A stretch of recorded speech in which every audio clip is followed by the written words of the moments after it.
누가복음 1장 1절에서 4절 말씀 함께 읽도록 하겠습니다. 시작. 우리 중에 이루어진 사실에 대하여 처음부터 목격자와 말씀에 일꾼된 자들이 전하여 준 그대로 내력을 저술하려고 붓을 든 사람이 많은지라.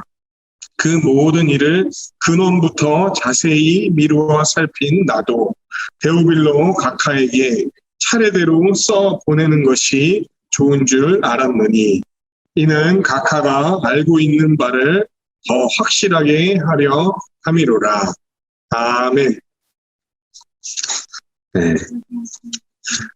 할렐루야. 네. 오늘도 우리 주님께 예배드리러 나오신 여러분들을 우리 주님의 이름으로 간절히 축원하고 또 축복합니다. 네. 우리는 지난주에 첫 예배를 드렸어요. 그리고 그 첫 예배의 본문은 로마서 8장 말씀이었습니다. 무슨 내용이었나요?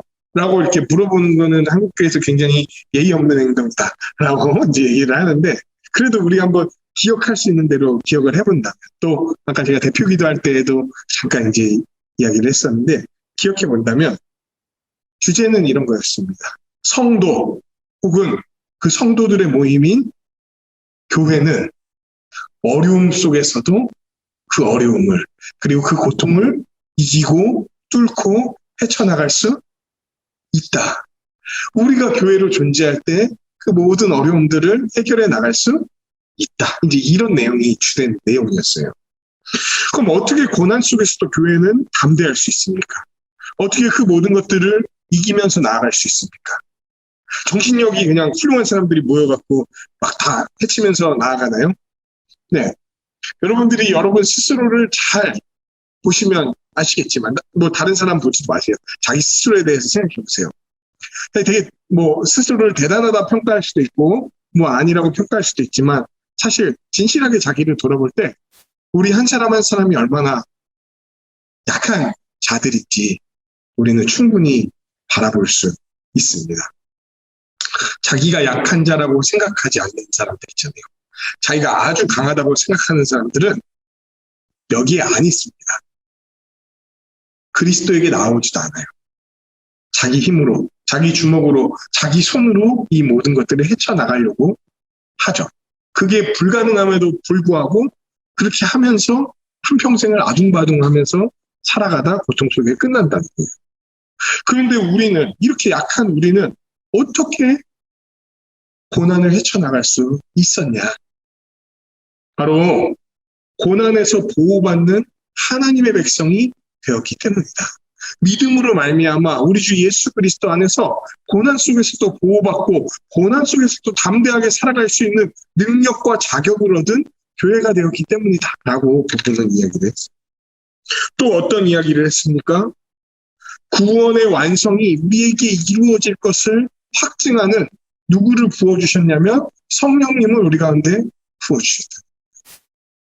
그래서 이 땅에서부터 어떻게 된 자, 다시 살아난 자, 그리고 우리 주 예수 그리스도 오실 때 완전히 살아날 자라는 강력한 소망을 붙들고 살아가는 교회가 되었기 때문에 우리는 이 땅 가운데서 닥친 고난을 두려워하지도 너무 힘들죠. 힘든데 너무 힘들어하지도, 야, 이 영혼이 계속되면 어떻게 하지 이렇게 고민하지도 않고 이 땅에서 주신 능력들, 교회로서 함께 살아가며 이 어려움들을 이겨내고 우리 주 예수 그리스도 다시 오셔서 이루실 일들을 확신하면서, 또한 하나님이 그 모든 구원을, 모든 것을 통하여 그 모든 것이 합력함으로 이루어 가실 수 있도록 배후에서 일하신다는 것을 믿음으로 우리는 고난을 이겨낼 수 있다. 이런 이야기들을 지난주 설교 말씀을 통해서 이야기를 드렸습니다. 복습인 거예요, 복습. 네. 그리고 오늘부터는 이제 약 2년간, 제 예상에는 2년간, 더 될 수도 덜 될 수도, 약 2년간 배울 말씀에 대해서 좀 나눠보고자 합니다. 어떤 내용이냐면요, 우리의 구원자에 대한 이야기예요. 우리의 구원자. 그 고난 가운데, 고통 가운데 있는 우리를 건져낼 자, 그냥 고난과 고통에서만 건져내는 게 아니라 건져내서 복과 안식을 참되게 그리고 온전하게 누릴 수 있도록 만들어주실 우리 구원자에 대한 그 이야기를 살펴보려고요. 도대체 그분이 누구지? 그리고 우리를 위해서 어떤 일들을 행했는지, 또 그분이 누구고 어떤 일을 행한 게 나의 구원과 도대체 어떤 상관이 있는지, 그리고 구원받은 나는 누구고 또 여기에 함께 있는 교회가 그 모든 것들과 어떤 상관이 있는지를 이 2년간 이 말씀을 통해서 함께 살펴보려고 해요. 그리고 그 살펴볼 내용은 바로 오늘 본문인 누가복음이라는 성경을 통해서 살펴보고자 합니다. 누가복음 어떻게 들어보셨나요? 보신 적 있으시죠? 이렇게 성경 뭐 일독하시거나 이럴 때 누가복음 읽으신 적이 있는데, 누가복음은 신약 성경에서 그 양이 압도적으로 많습니다. 거의 제일 많을 거예요, 그 양이. 한 장 한 장이 되게 길어요. 아주 뭐라 그럴까요? 그 이야기를 꾹꾹 눌러 담아 쓴 흔적이 보입니다. 이 누가복음에 대해서 우리가 함께 살펴보려고 하는데, 그 전에 조금 더 거슬러 올라가서 우리가 좀 살펴봤으면 하는 게 있습니다. 바로 성경에 대한 이야기입니다. 누가복음은 성경이죠. 그러면 우리는 성경에 대해서 먼저 이해를 좀 해야 돼요. 성경을 영어로 뭐라 그럴까요? 바이블 좋습니다. 네, 발음이 좋아요. 사실 거기 앞에 하나가 더 붙어요. 홀리 바이블이라는 이름이 붙습니다. 거룩한 경전이라는 뜻이죠. 거룩한 책, 거룩한 경이죠. 왜 거룩하다라는 말이 붙었을까요? 왜 그냥 경 이렇게 안 하고 성경이라는 이름을 붙였을까요? 바로 그 이유는 저자가 사람이 아니라 하나님이라고 그 성경이 이야기하고 있기 때문이에요. 하나님이 그러면 이렇게 붓을 들어서 이렇게 쓰셨나? 아니죠. 그 성경은요, 인간이 썼어요. 그런데 왜 홀리 바이블이라고 하냐는 거예요. 휴먼 바이블, 인간의 경이 아니라 왜 홀리 바이블, 하나님의 책이라고 얘기를 하냔 말이에요. 인간이 썼는데 요거에 대해서 우리가 먼저 살펴봐야 됩니다. 안 그러면 우리가 이 책을 왜 읽는지에 대해서 이해할 수 없어요. 생각해 보십시오. 그냥 인간의 책이라면 우리가 이 시간 나와서 이것들을 이렇게 집중해서 이게 하나님의 말씀입니다. 이 말씀에 순종하십시오. 복종하십시오. 이 뜻을 따라야 됩니다. 뭐 이렇게 할 이유가 없단 말이에요. 그럼 왜 성경이 하나님의 말씀인지 함께 살펴보면 좋을 것 같아요. 성경은 몇 권의 책일까요? 66권입니까? 그러면서도 한 권의 책이에요. 성경은 66권으로 이루어진 책이면서도 단 한 권의 책이라. 66개 여러분이 들고 다니시지 않잖아요. 한 개의 모음으로 낸 책을 들고 다녀요. 저자도 달라요. 내용도 다르고요. 쓰여진 기간도 다릅니다. 그런데 왜 이것을 한 권의 책이라고 할까? 또 여기 보면은 앞에는 빨갛게 뭐 막 돼 있고 뒤에는 이게 파랗게 돼 있죠. 혹은 뭐 앞에 파랗게 돼 있거나 뒤에 빨갛게 돼 있어요. 이게 두 개로 성경이 나뉜다고. 앞에 있는 걸 우리가 보통 뭐라고 얘기합니까? 성경을 두 개로 나눴을 때 구약 성경. 그리고 뒤에 있는 걸 신약 성경. 그럼 구약과 신약은 뭡니까? 구약. 옛날에 내가 먹었냐? 옛날에는 뭐 먹었죠? 텔단정 뭐 이런 거 먹었었는데 지금은 이제 고혈압약 먹고 뭐 이러죠. 그럼 신약은 새로운 약입니까? 그런 거 아니죠. 구약은 옛 약속, 언약. 신약은 새로운 약속, 새로운 언약. 이런 이야기들이에요. 그럼 그것도 뭡니까? 또 특히 구약에서는 어떤 나라의 역사를 되게 자세히 살펴봐요. 어떤 나라의 역사죠? 이스라엘이라고 하는 나라의 역사예요. 여기로부터 수천 킬로미터 떨어진 이스라엘의 역사를 우리는 왜 봐야 됩니까? 단군 왕검 이후로 펼쳐진 이 한반도의 역사도 제대로 모르는데 왜 우리는 수천 년 전에 이스라엘의 역사를 집중해서 봐야 되냐는 말이에요. 그 사막에 있는 민족의 이야기를. 이런 질문들에 대해서 하나하나 답하면서 누가복음으로 들어갈 때 누가복음을 우리는 더 분명하게 이해해야 되고 성경이 뭔지, 왜 누가복음이 성경인지, 그리고 누가복음을 통해서 우리는 무엇들을 알고 이해하고 얻을 수 있는지를 알게 된다는 거예요. 한번 그러면 이 이야기 속으로 한번 들어가 보시죠. 네. 걸어가시면 안 돼요. 그냥 이렇게 생각으로 들어가시는 거예요. 성경은 약 40여 명의 저자에 의해서 한 1500년, 1600년 정도 사이에 쓰였어요. 그러니까 이 성경이 완성되기까지 한 1600년 정도가 걸렸다는 얘기예요. 66권의 책이었습니다. 그리고 그것을 한 권의 책으로 모아놓은 거예요. 66권인데 왜 한 권이라고 할까요? 그 가죽을 하나로 묶어놨으니까? 아니죠. 66권이지만 한 권이라고 이야기하는 까닭은요. 각기 다른 저자, 각기 다른 연대, 각기 다른 상황에서 쓰여졌음에도 진정한 저자가 하나님이시기 때문입니다. 그러면 우리는 여기서 질문을 할 수가 있어요. 인간의 저자들이 썼음에도 하나님 한 분이 이 성경들을 썼다고 이야기할 수 있는 근거 그리고 증거가 뭐냐라고 우리는 물을 수 있단 말이에요. 그냥 하나님이 썼어. 뭐 이러면은 참 착한 분들은 막 그렇게 믿고 받아들이지만 착한 분들이 아니어도 믿을 수 있지만 혹은 착한 분들이어도 안 믿을 수 있죠. 그냥 이거 하나님이 썼어. 더 묻지도 말고 따지지도 말고 뭐 이렇게 하지 않잖아요. 우리가. 이거 하나님이 썼다는 증거가 뭔데?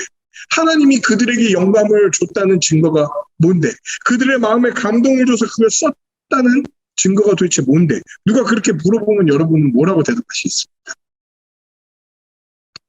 묻지도 따지지도 말고 그러니까 뭐라고 얘기하시겠습니까? 문체도 달라요. 개성도 다르고요. 문법도 다릅니다. 근데 왜 한 분 하나님이 썼다고 하냐? 오랜 시간 여러 저자들에 의해 기록되었음에도 각 권들이 갖고 있는 핵심 메시지, 그 의미가 동일하기 때문에 거대한 역사적 신학적인 배경이 동일한 거대한 역사적 신학적 배경을 갖고 이 책이 쓰여졌기 때문에 우리는 이 책을 한 권의 책이라고 얘기할 수 있는 거예요. 각 권을 관통하는 핵심 메시지가 있습니다. 각 권에는 이 메시지들이 다 녹아 있어요. 그리고 그 메시지는 크게 우리가 두 개로 얘기할 수 있는데요. 그게 뭐냐면요. 하나님 나라와 예수 그리스도입니다. 성경 모든 권에는 이 하나님 나라와 예수 그리스도에 대한 이야기가 절절히 녹아져 있어요. 나는 구약 성경에서 예수라는 이름을 본 적이 없는데 예수라는 이름은 어디에서 등장하나요? 신약 성경에서 등장하잖아요. 구약에서는 예수라는 이름을 본 적이 없는데 어떻게 구약에서 우리가 예수님을 찾을 수 있을까? 예수라는 이름은 등장하지 않습니다. 하지만 우리가 예수님이 누군지를 배우고 났을 때 구약을 보면은요, 그 구약에 나타난 수많은 사건들이, 그 구약에서 보여지는 수많은 인물들이 누구에 대한 이야기임을 알 수가 있냐면 예수님을 보여주는, 예수님을 예표하는 이야기라는 것을 우리는 알 수 있다는 거예요. 출애굽기 같은 거 보면 출애굽하기 직전에 하나님이 어떤 일들을 하시니까 너희 어린 양을 잡아다가 그 피를 문에다 발라라, 문지방에. 오직 그러는 자만이, 그 피가 발려진 집만이 죽음을 면하고 살아날 수 있다. 이게 뭘 의미하는 거였습니까? 바로 우리 주 예수 그리스도가 그 사람을 위해 대신 죽어준 사람만이 하나님의 심판에서 면할 수 있다는 것을 보여주는 사건 같은 거라고요. 모든 성경에는 다 예수님에 대한 이야기, 그리고 하나님 나라에 대한 얘기가 있어요. 하나님 나라가 어떤 곳인지, 그 나라가 어떻게 형성이 됐는지, 그 나라에서 살아가는 방식은 뭔지, 그 나라에 어떻게 들어갈 수 있는지, 그 나라의 백성들은 어떤 모습을 지니고 있는지, 그 나라에서 누릴 수 있는 복은 무엇인지, 그 나라에 쫓겨난 자들이 받는 영벌은 무엇인지, 이런 것들이 각 성경에 다 절절하게 녹아 있단 말이에요. 그래서 모든 성경을 관통하는 핵심 메시지 두 개, 하나님, 나라와 예수, 십자가. 이 두 개가 다 관통해 있기 때문에 우리는 성경이 한 명의 저자에 의해서 쓰여졌다고 이야기할 수 있다는 거예요. 그래서 이 메시지들이 관통하지 않은 책들이 많이 있습니다. 여러분이 모르는 예수님과 관련된 혹은 막 다른 데서는 성경이라고 말하는 책들이 많이 있어요. 카톨릭 가보신 적 있습니까? 성당 가면은요, 66권 말고 더 있어요. 외경이라는 것들이 막 있습니다. 또 위경도 있어요. 막 도마복음 이런 거 혹시 들어보신 적 있나요? 그거 성경 아니잖아요. 왜 그것들은 성경이 안 됐습니까? 왜 그것들은 정경, 성경이 참인 성경으로 안 받아들여졌습니까? 바로 이 두 가지의 메시지가 결여되어 있기 때문에, 왜곡되어 있거나 잘못되어 있거나 빠져 있기 때문에 그것들은 성경이 안 된 거예요. 우리가 하나님의 말씀이라고 받아들이지 않은 거예요. 예수님은 요한복음 5장에서 말씀하세요. 이 성경이 5장 39절, 이 성경이 곧 나에 대해서 증언하는 것이니라고. 이 성경 전체가 누구를 얘기하는 거다? 나에 대한 얘기다.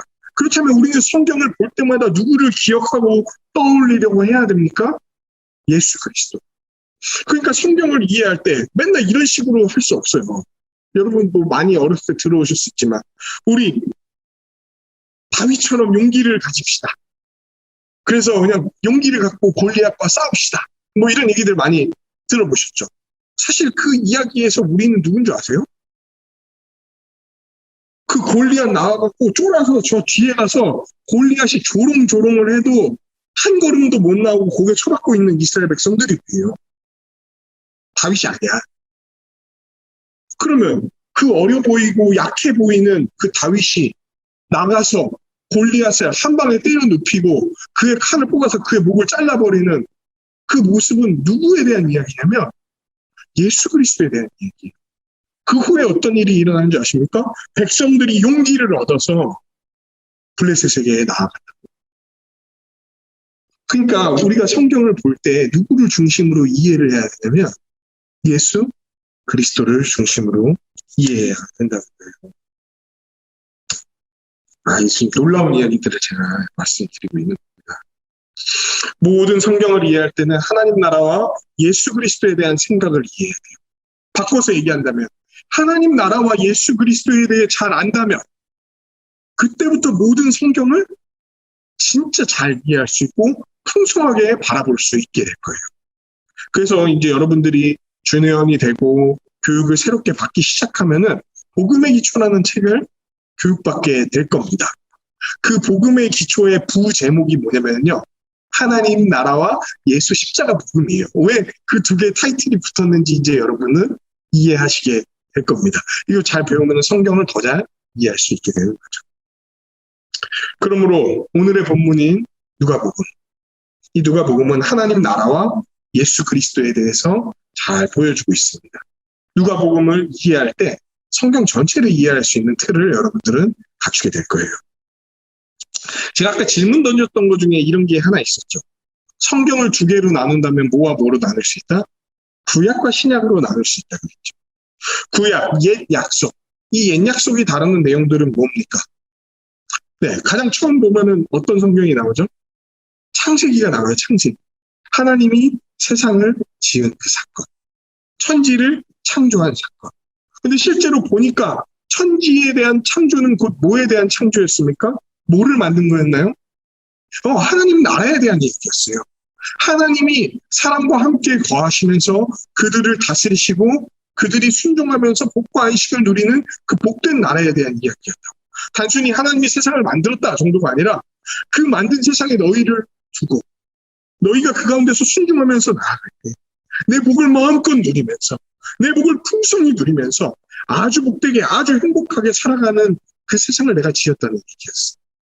그런데 곧바로 이어져서 어떤 이야기가 나오냐면 그 하나님을 떠난 이야기.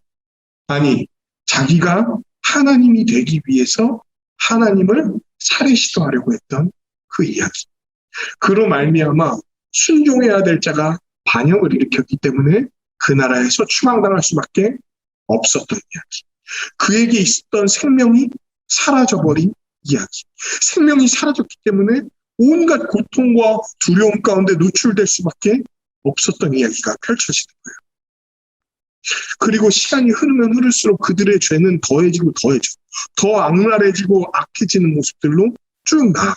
그게 창세기 11장까지의 내용이었죠.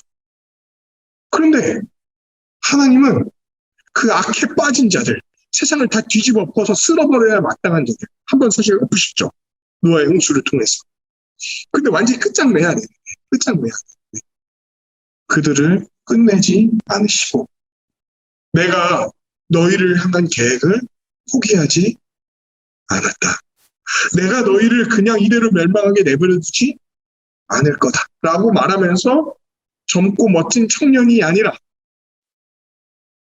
한 늙고 무상이나 만들던 할아버지 한 분을 불러다가 내 민족을 다시 하나님 나라를 내가 세우겠다라고 약속을 해주세요.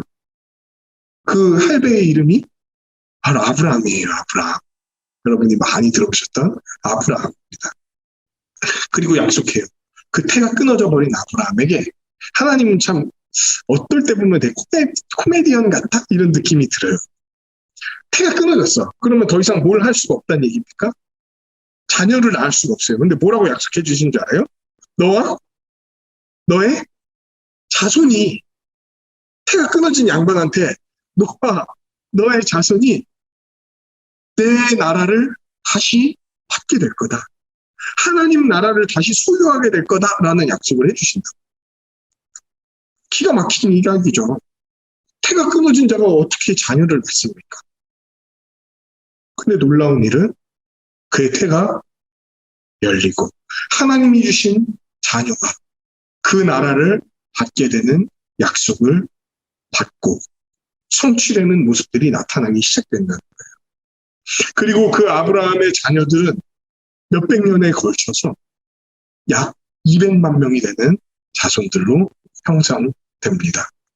그리고 성경에서는 그 자손들을 뭐라고 부르냐면 이스라엘이라고 부르죠. 이스라엘이 바로 아브라함의 혈통적인 자손들이에요. 그리고 이스라엘은 국가를 형성합니다. 하나님의 뜻 가운데 그 국가를 다스려 갔습니다. 그리고 그 가운데서 복과 안식을 누려요. 특히 그게 가장 복과 안식을 풍성하게 누렸던 때가 언제냐면 두 왕이 다스리던 시기였어요. 그 왕들의 이름은 다윗과 솔로몬입니다. 그때는 나라가 아주 부강했죠. 그 나라를 통해 우리는 뭘 볼 수 있습니까? 하나님이 주시려고 하는 나라가 이렇게 복된 나라구나. 이렇게 풍성한 나라구나. 하나님의 통치 가운데 온전히 그것들을 누리면서 기뻐하면서 살아갈 수 있는 나라구나. 이런 것들을 볼 수 있었단 말이에요. 그런데 얼마 지나지 않아 어떻게 됩니까? 그들이 하나님을 떠나고 그들의 조상이었던 아담이 행했던 것처럼 하나님을 떠나고 하나님을 배신하고 하나님이 아닌 다른 신을 끌어다가 하나님과 동등한 위치에서 섬기고, 사실상 그 신들을 데리고 온 거는 뭐를 섬기는 거랑 똑같은 거냐면 이 신들이 다 돈과 관련된 거예요. 그러니까 하나님하고 뭐를 같이 섬긴 거냐면 재물을 같이 섬긴 거예요. 그 결과 그 나라는 어떻게 됩니까? 멸망하게 돼요. 그런데 하나님의 약속은 좀 달랐어. 하나님이 그 이스라엘 백성에게 여러 차례의 다른 약속들을 해주세요.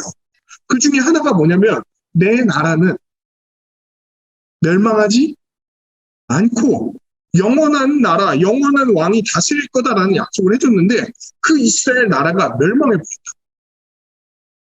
그럼 우린 거기에서 무엇을 알 수 있습니까?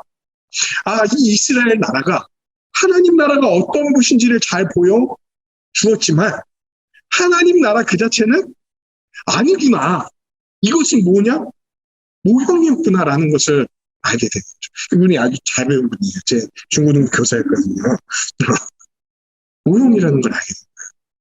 그러면 이제부터 우리는 무슨 생각을 해야 됩니까? 두 가지 생각이에요. 하나님은 약속을 지킬 수 없는 분인가?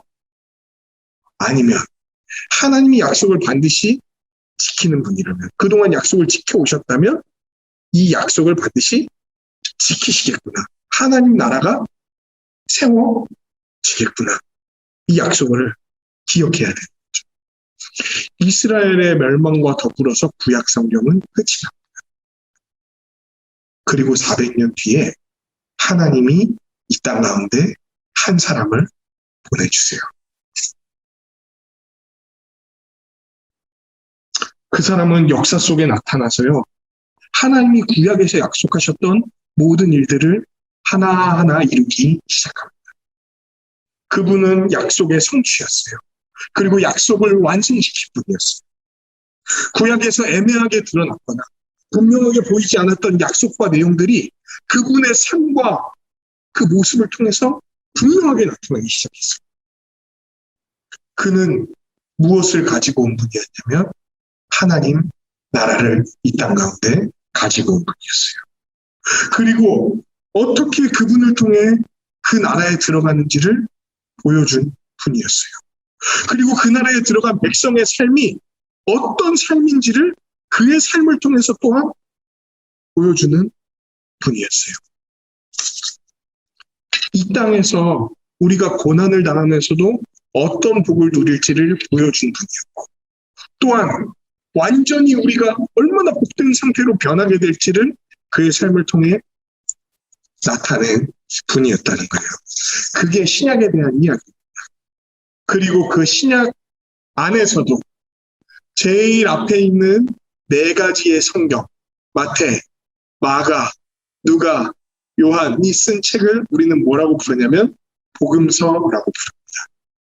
바로 그 신약이 가리키는 한 분, 그 신약이 드러내는 한 분의 생애를 직접 다룬 이야기가 바로 이 4권의 성경이기 때문이에요. 그분은 누구십니까? 우리 주 예수 그리스도세요. 그분이 구약에서 약속하셨던, 하나님이 보여주시기 원하셨던, 우리에게 다시 안겨다 주시기 원하셨던 그 모든 일들을 찬란하게 드러내 보이고 가져다 보는 분이었단 말이에요. 복음서, 왜 복음서라는 이름을 붙였을까? 그냥 예수님 이야기라고 하면 안 됩니까? 마태가 쓴 예수님 이야기, 마가가 쓴 예수님 이야기, 이렇게 얘기하면 되는데 왜 마태 복음이라는 말을 붙입니까? 마가 복음 이런 말을 붙입니까? 그러니까 예수님 얘기라고 하면 되지. 바로 그분의 삶 자체가, 그분의 인격 자체가 우리에게 무엇이기 때문에 복음이기 때문에 그래요. 복음이 뭐죠? 복음? 복음. 복음은 영어로 말해볼게요. 복음. 네? gospel, gospel, 하나님의 말씀 이런 뜻이기도 하고요. good news라는 표현입니다. good news 뭡니까? 좋은 소식이요. 왜 좋은 소식입니까? 왜 예수님의 이야기가 우리에게 좋은 소식입니까?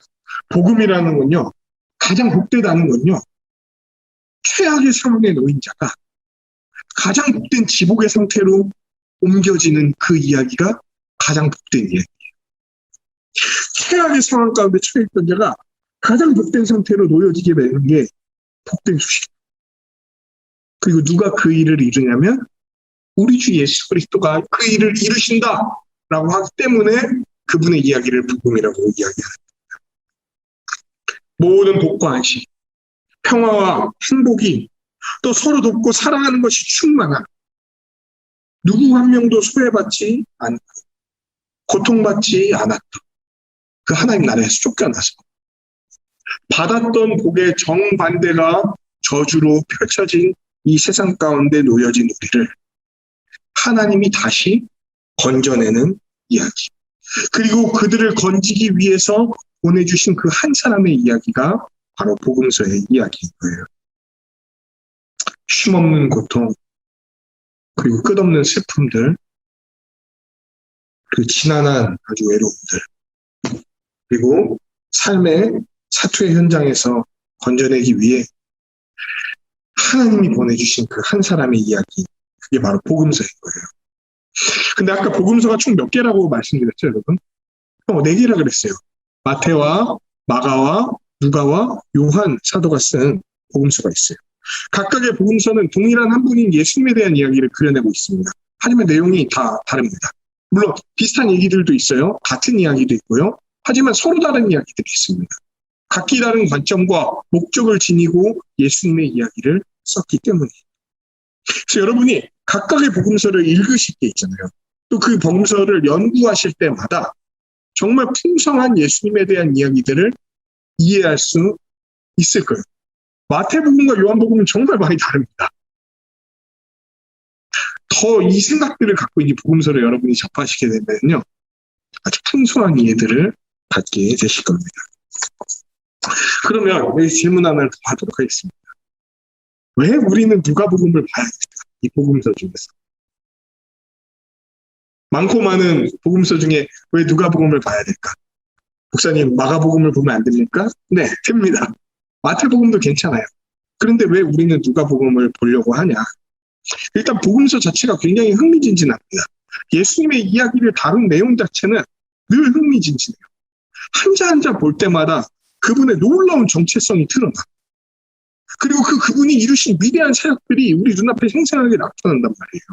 대충 읽지 않고 자세히 읽어나갈 때 그분이 누군지가 아주 입체적으로 우리에게 나타나요.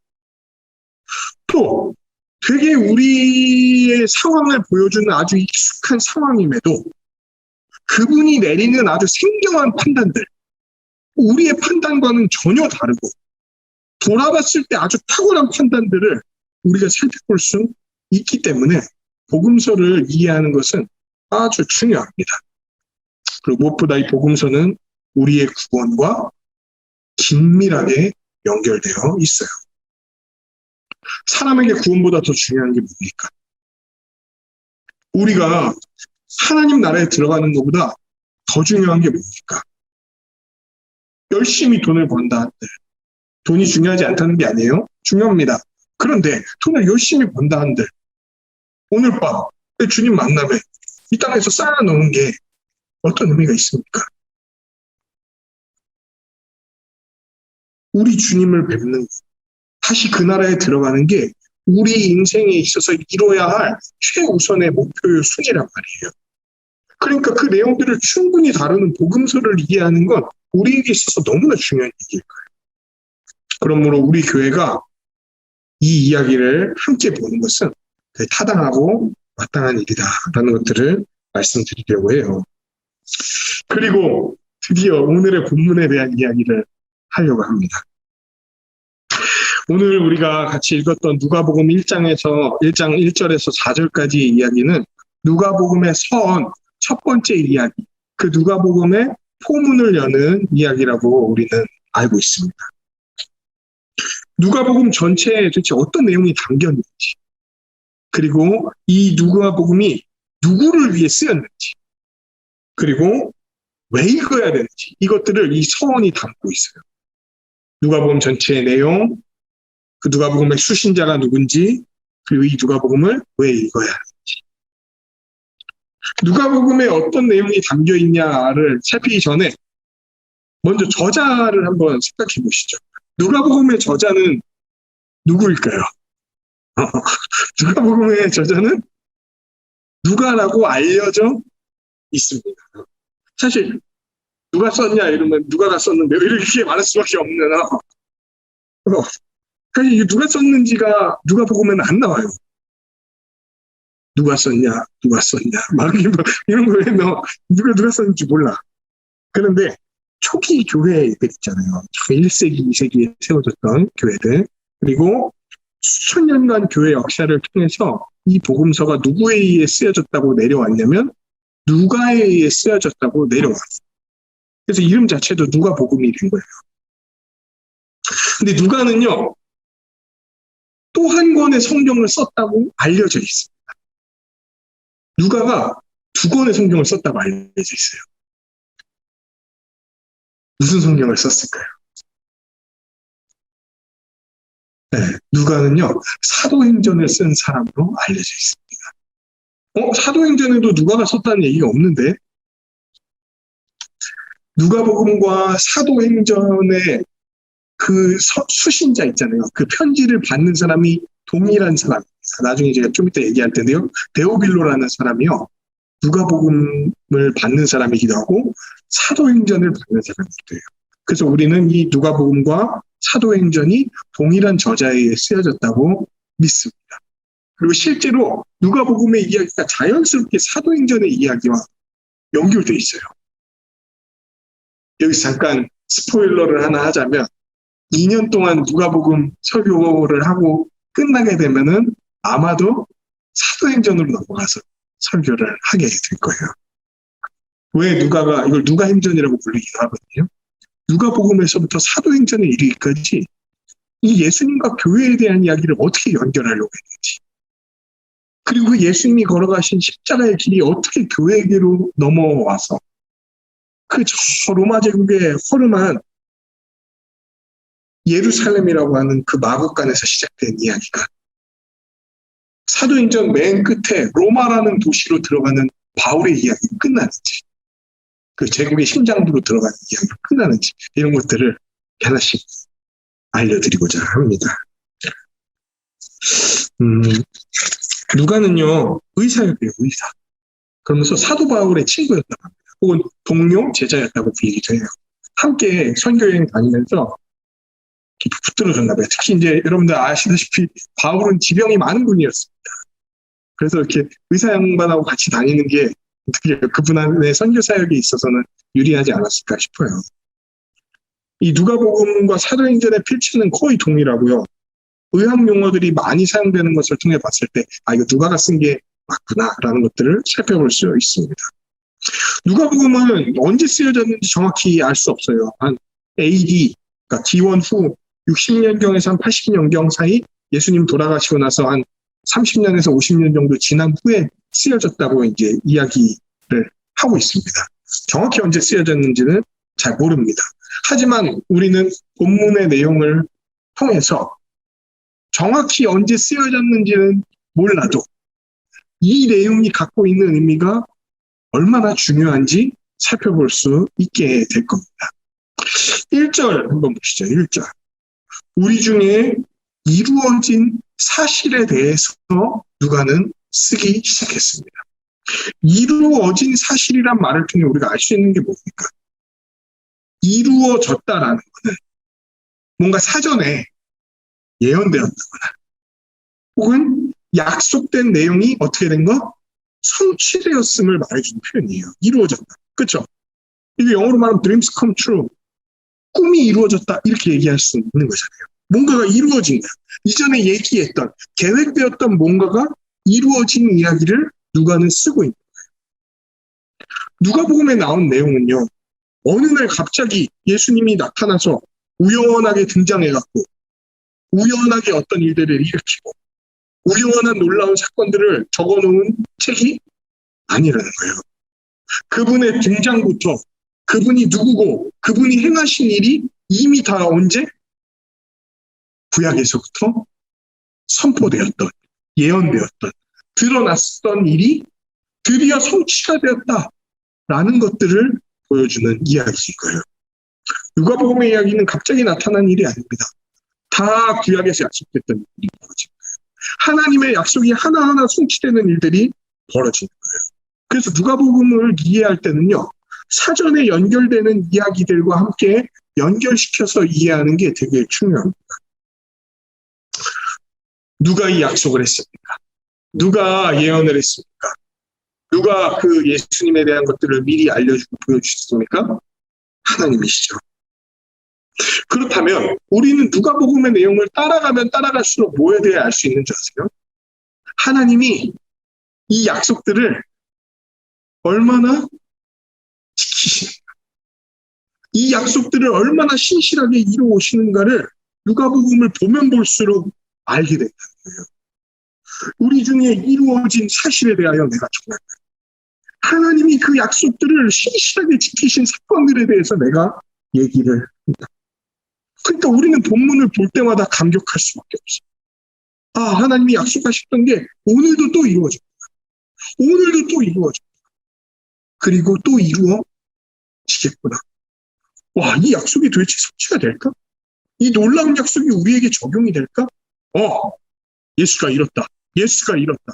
예수가 드러냈다. 라는 것들을 하루하루 볼 때마다 하나님에 대한 무엇이 증가할까?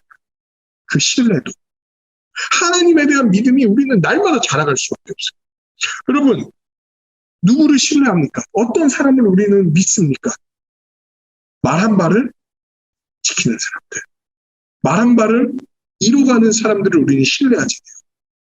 누가복음 한자 한자를 볼 때마다 우리는 하나님을 신뢰할 수밖에 없습니다. 왜? 약속을 지켜가는 것들을 다 보게 될 테니까요. 역사, 즉 시간과 공간 속에서 그 일들을 이루어 오셨습니다. 2절을 한번 보시죠.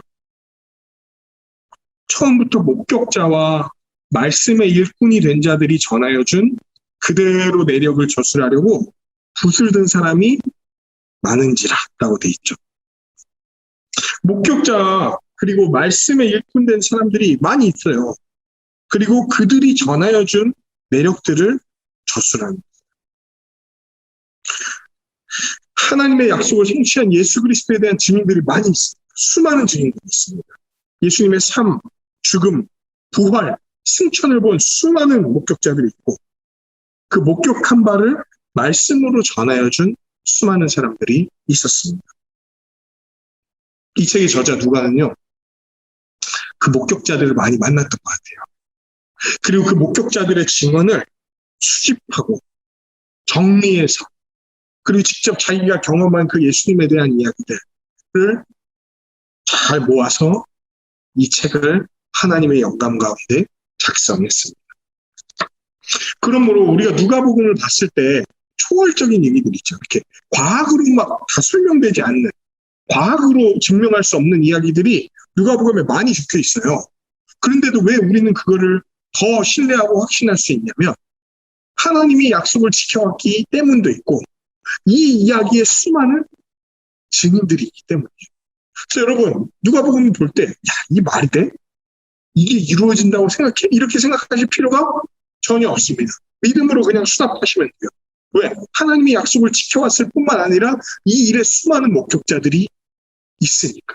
그리고 그 목격자들의 증언을 따라 이 책이 쓰여져 있기 때문에 우리는 이 누가복음을 믿음으로 취하고 사실로 받아들이면서 읽어가시면 되는 거예요. 3절과 4절을 한번 보겠습니다. 그 모든 일을 근원부터, 그 시작부터 자세히 미루어 살핀 나도 데오빌로 각하에게 차례대로 써보내는 것이 좋은 줄 알았느니 이는 각하가 알고 있는 바를 더 확실하게 하려 함이로라. 아멘. 저자는요, 예수님의 이야기를요, 아주 꼼꼼하고 자세하게 살펴봤어요. 세심한 주의를 기울여서 주의 깊게 작업을 했습니다. 예수님의 시작에서부터 죽음, 그리고 그 이후의 이야기까지 아주 낱낱이 써놨어요. 예수님의 시작을 이해하는 것은 대단히 중요합니다. 예수님이 사역을 시작했다 이걸로 누가복음이 시작하지 않아요. 예수님이 태어나기 전부터의 어떤 이야기들을 쓰기 시작합니다. 그리고 예수님이 태어나기 전에 또 다른 누군가가 태어난 이야기, 그리고 그 태어난 그 사람이 사역하는 이야기에 대해서 되게 비중 있게 다뤄요. 그 사람은 세례 요한이라는 사람입니다. 그리고 그 세례 요한의 이야기를 다루는 게 예수님을 이해하는 데 있어서 굉장히 중요한 위치를 차지합니다. 세례 요한의 이야기는 사복음서 전체에 등장합니다. 왜 이런 일들을 다루는지 우리는 알 수 있게 될 거예요. 그리고 뭐라고 이야기합니까? 차례대로 써보냈다라고 얘기를 해요. 보통 우리가 차례대로 써보냈다라고 하면은 어떤 생각을 합니까? 어떤 사건들이 일어난 순서대로 썼다 이렇게 생각을 하죠. 근데 이 헬라어 단어를 좀 살펴보면은 그 차례대로가 역사적 순서대로라는 말이 아니에요. 이 차례대로라는 말은요, 생애의 순서대로 기본적으로 기록하려고 하지만 그분이 누구신지를 더 드러내기 위해서 반드시 역사적 순서로만 기록한 것은 아니다. 오히려 그분을 분명하게 드러내기 위해서 의도적으로 순서를 배치한 것들이 있다라는 것을 우리는 알 수 있어요. 의도적으로 순서를 배치했다고? 그러면 이거 뭐 거짓말인 건가? 아닙니다. 순서가 의도적인 거지. 이 일들은 가상이거나 거짓된 경우는 없었습니다. 앞에서 말했다시피 수많은 증인들, 목격자들이 있었습니다. 또 세심한 작업 가운데 이루어졌다는 거예요. 우리는 누가복음의 저자가 그 의도를 따라서 예수님의 이야기를 아주 체계적으로 정리해 놓은 것들을 누가복음을 읽으면서 따라가게 될 거예요. 좀 더 쉽게 얘기해 볼게요. 누가복음의 이야기 순서 있잖아요. 이거는 다 목적과 의도를 갖고 쓰여졌다는 거예요. 그냥 마구잡이로 늘어놓은 이야기가 아니라는 거예요. 이 순서를 따라서 읽다 보면은 누가복음의 저자인 누가가 뭘 의도하는지, 도대체 예수님이 누구라는 것을 알려주기 위한 것인지를 우리가 분명히 이해할 수 있게 될 거예요. 예수님을 이해할 수 있게 되고 믿음을 갖게 되고 믿음이 더 굳어지는 그 일들이 누가복음의 순서를 따라 읽다 보면 생기게 될 거라고 이 저자는 이야기하고 있는 거예요. 차례대로 써간다. 그러면 이 책은 누구에게 쓰여졌습니까? 어떤 각하에게 쓰여졌다고 이야기합니까? 데오빌로 각하에게 쓰여졌다. 저는 각하라는 표현을 사실은 제가 태어났을 때는 별로 들어보지 못했습니다. 옛날에 이제 태어나서 한참 있다가 드라마를 볼 때 각하라는 표현을 들었습니다. 제 5공화국 뭐 이런 거 드라마 보면은 각하 이러면서 그 박정희 대통령이라든지 전두환 전 대통령이라든지 뭐 이런 사람들한테 각하라는 표현을 쓰잖아요. 그러니까 각하라는 말은 되게 고위직 사람에게 붙이는 표현인 거예요. 근데 데오빌로라는 이름은 두 단어의 합성어입니다. 데오와 필로스라는 두 단어의 합성어예요. 데오라는 단어는 헬라어로 하나님을 얘기하고요. 필로스는 사랑하는 이런 뜻입니다. 그래서 테오필로스라는 말은 어떤 의미를 지니고 있냐면 하나님을 사랑하는 자라는 의미를 지닌 거예요. 그래서 아마 많은 사람들이 이 데오빌로는 가상의 인물이거나 내지는 그 사람의 이름을 직접 드러내면은 잡혀 죽기 때문에 가명, 그의 정체성을 드러내지만 그 사람인지 모르게 하는 가명으로 쓴 거다. 이제 이런 이름을 붙입니다. 데오빌로. 아마 여러 정황과 표현들을 봤을 때 최근에 회심한 사람이 있던 것 같아요. 이 누가복음을 받을 때 얼마 전에 회심한 사람. 혹은 누가의 그 저수를 위해서 환경적이고 재정적인 이렇게 후원을 해줬던 사람임을 좀 우리가 알 수 있죠. 그러면 이 누가복음은 데오빌로만 읽어야 됩니까? 그러면 2000년간 이 이야기가 내려온 근거는 뭡니까? 왜 우리는 데오빌로에게 쓴 이야기를 우리도 봐야 하는 겁니까? 누가복음은요, 이방인에게 집중해서 쓰여진 성경이에요. 이방인들이 잘 읽고 이해할 수 있도록 쓰여진 성경이에요. 왜 이방인들에게 집중하여 쓰여진 줄 아십니까? 그 당시의 유대인들은 하나님의 복이 누구에게 주어진다고 생각하고 있으면요, 자기들에게만 주어진다고 생각하고 있었어요. 그 이스라엘 유대인들에게만 하나님의 복이 부어질 거다. 우리가 진짜 하나님의 복의 수혜자다라고 생각하고 있었는데 누가복음은 뭘 얘기하려고 하는 거냐면 아니야. 하나님의 복은 처음부터 너희 유대인뿐만 아니라 그 너머에 있는 모든 민족들에게 주시기 위한 약속이었어. 라는 것들을 드러내기 위한 성경이에요. 그러므로 여러분, 우리 경환 형제 혹시 유대인인가요? 조선인이죠. 우리 한국인이라고. 그러므로 누가복음을 우리가 읽는 것이 타당하다. 사실 모든 성경이 다 그렇죠. 누가 읽어도 괜찮은 거예요. 이방인들을 위해 쓰여진 이 성경. 예수 그리스도를 통해서 이방인들이 어떻게 하나님 나라의 백성이 되는 길이 열렸는지를 써놓은 성경이라는 거예요. 특정 지역의 사람들을 대상으로 쓰여진 게 아닙니다. 하나님의 사랑이 되기를 원합니다. 또 하나님을 사랑하기를 원하는 자. 영원토록 그 사랑 가운데 거하고 싶은 모든 자가 이 책의 독자가 됩니다. 모든 데오빌로가 되는 겁니다. 하나님께 저주받아야 될 자들이 하나님을 사랑하는 자가 있습니다. 하나님의 사랑을 받는 자라는 영광스러운 칭으로 부름받았습니다. 그거를 사모하고 믿는 모든 사람이 바로 이 누가복음의 독자인 거예요. 그리고 우리 교회는 이 누가복음으로 부름을 받은 겁니다. 데오빌로 여러분들, 데오빌로로서 이 말씀을 사모하는 마음으로 취하기를 간절히 소망합니다. 네. 하나님은요, 누가복음을 통해서 하나님 나라의 아웃사이더, 그리고 그 저주받은 이방인이었던 우리를 예수 그리스도를 통해서 인사이더요, 복을 누리는 자인 데오빌로가 되게 하실 거예요. 이 이야기들을 우리 함께 살펴보기로 하네요. 자, 이제 4절. 누가복음을 읽어야 하는 더 분명한 이유에 대해서 한번 보도록 하겠습니다. 뭐라고 되어 있습니까? 이는 각하가 알고 있는 바를 어떻게 더 확실하게 하려고 합니다. 누가복음을 쓴 이유는 당신이 알고 있는 이 이루어진 사실들에 대한 이야기를 더 확실하게 하려고 쓴 거다라고 되어 있습니다. 여러분, 교회에 들어오는 많은 사람들이 있습니다. 교회에 되게 많은 사람들이 들어오죠. 그 사람들은 새로운 세상 안으로 사실 들어오는 거예요. 여기는 그래도 교회의 문화, 교회의 언어에 익숙한 사람들이 많이 계세요. 그런데 이제 우리 안에도 있다시피 교회에 들어온 지 얼마 안 된 사람들은 이 교회에서 쓰는 말이나 문화나 이런 것들이 되게 생경해요. 어색하고 뭐냐 뭐 이런 생각들을 한다고요. 그리고 뭐 하는 것마다 다 질문이 생기고 도대체 왜 하는지, 이걸 통해서 도대체 뭘 하려고 하는지 이런 생각들이 들기 마련입니다. 교회는 자기만의 언어와 관습과 예배 의식과 상호 관계들이 있어요. 근데 처음 들어온 사람들은 이게 이상해.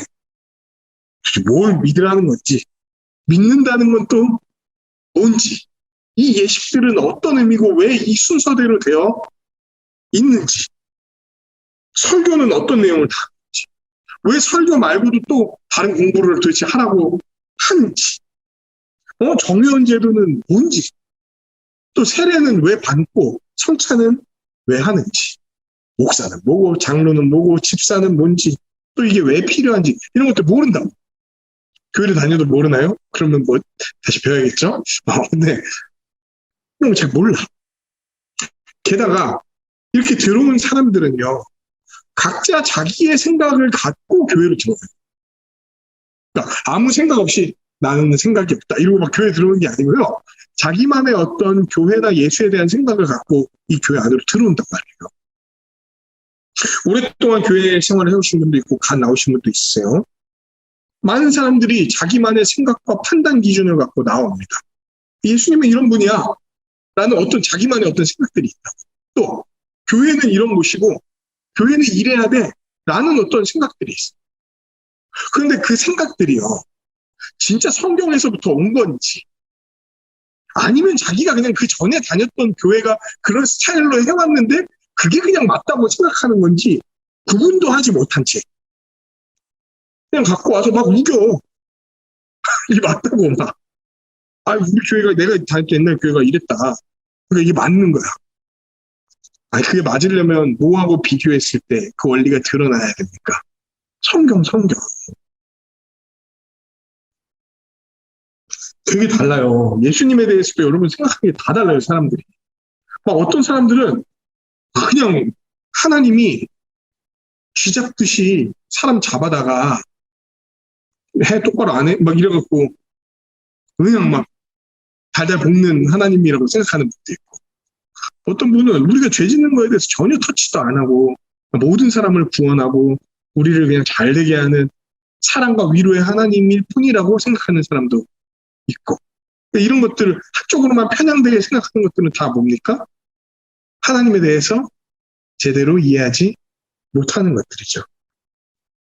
그러므로 우리가 누가복음을 잘 따라가면서 이해할 때 4절에서 말한 각하가 알고 있는 바를 더 확실하게 하려 함이로라 하는 것처럼 모든 내용들이 선명해지고 바로 잡히게 될 거예요. 자신이 생각한 방식이 아니라 하나님이 제시하는 방식으로 나아가야 된다는 것도 알게 되고, 내가 생각해왔던 예수님, 내가 생각해왔던 교회가 아니라 하나님이 드러내시는 예수님, 하나님이 보여주시고 세우시는 교회가 어떤 건지를 알게 됩니다.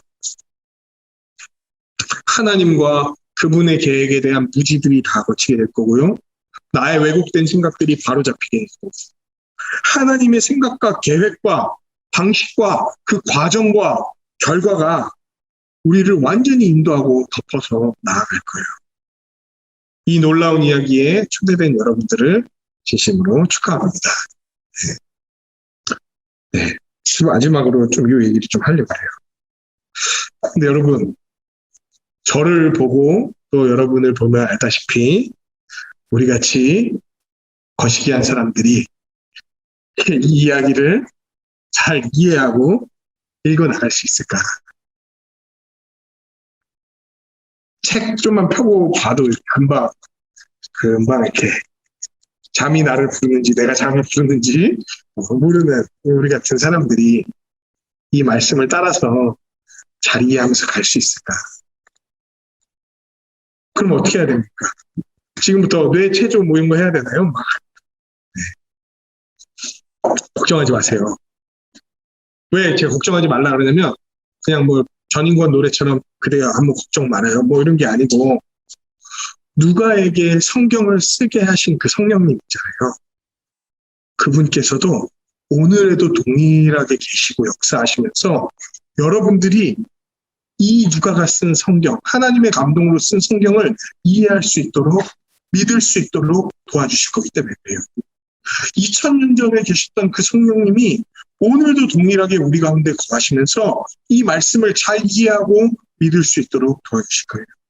그분은 우리에게 오셔서요, 이 말씀으로 우리를 인도하실 거고, 이 말씀으로 우리를 주장하실 거고, 이 말씀을 믿게 하실 거예요. 2000년 전의 이야기로 우리를 데리고 나가실 거예요. 그리고 그 가운데서 헤엄치면서 그 모든 말씀을 온전히 누리게 하실 거예요. 누가복음에 나온 이 예수님의 이야기는요, 우리를 위한 이야기가 될 겁니다. 또 우리의 이야기가 될 거예요. 누가복음은 이방인이자 저주받은 우리를 복되게 하시겠다는 하나님의 그 약속을 성취하시는 예수님에 대한 이야기이기 때문에 수많은 목격자와 말씀을 통해서 증언한 사람들의 이야기를 세심하고 정확하게 기록한 이야기이기 때문에 우리가 믿고 취할 수 있는 이야기인 거죠. 또 이 내용을 따라가다 보면, 이 내용을 잘 따라가다 보면 예수님에 대해 분명히 알고 확실하게 믿을 수 있기 때문에 우리가 받아들여야 할 우리의 이야기인 거고요. 또 우리만의 생각으로 하나님과 예수님과 하나님 나라에 대해서 오해하고 또 잘못된 길로 나아가지 않도록 붙들어줄 그 이야기 때문에 우리가 붙들어야 되는 이야기인 거예요. 누가복음은 우리의 얘기예요. 우리를 위한 이야기고요. 우리가 붙들어야 할 이야기입니다. 함께 2년간, 더 될지도 모르겠지만 저는 2년의 마치기를 간절히 소망합니다. 2년간 누가복음을 통해서 복음을 풍성하게 누리는 여러분이 되시기를 간절히 소망합니다. 그리고 누가복음에 이어서 같은 저자가 쓴 그 사도행전을 살펴봄으로써 예수 그리스도께서 세우시고 다스리시는 나라가 얼마나 복된 곳인지 함께 살펴보는 놀라운 기회가 우리에게 있기를 간절히 소망합니다. 네, 함께 기도하겠습니다. 이제 2년간 누가복음을 함께 살펴볼 겁니다. 혹시 아직 성경이 낯선 지체들이 있습니까? 아니, 교회의 모든 문화가 어색하고 힘든 지체가 있습니까? 누가복음을 기대합시다. 하나님께서 우리 같은 이방인에게 그리스도를 보내주셔서 이루실 그 놀라운 이야기를 함께 바라봅시다. 우리 주 예수 그리스도를 통해서 복된 일들이 이 땅 가운데 벌어지기 시작했습니다.